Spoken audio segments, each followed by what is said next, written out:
Junior spring. Now, at the end of January, there's always an SAT test date, okay?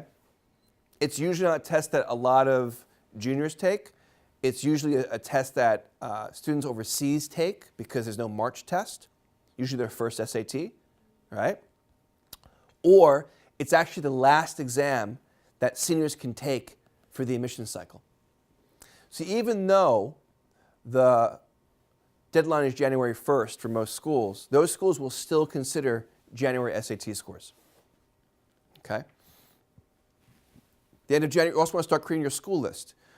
Anyone here happen to know when your college office at your school first meets with you, junior year?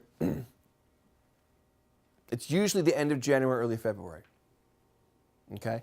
So during that time, you want to start to create your school list, all right? Spring break, try to visit some universities. Not while they're on spring break, but while you're on spring break, right? In mid-April is an ACT test date.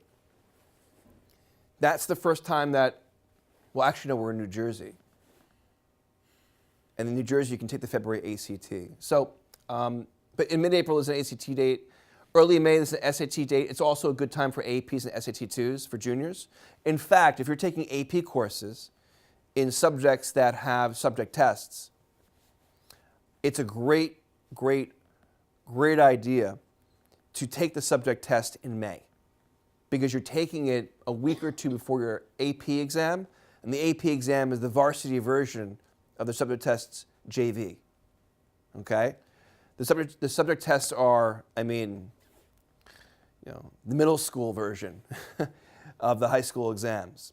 So if you're preparing for the AP test, put all your energy into that, right? Because it's simultaneously preparing you for the subject test, right? What you'll need to do is just, get your timing down and understand the nature and character of the subject test. But if you're doing the AP exam, you're content-wise, and those are more content-based tests, you're going to be more than fine, okay? Early June, last SAT test date before the summer. Mid-June, last ACT test date before the summer. And I was saying earlier, the goal going into the summer is to nail 2 sections or score within 30 points of all your SAT targets. Or if you're taking the ACT, nail 2 of your 4 subjects, or be within 2 points of every ACT section.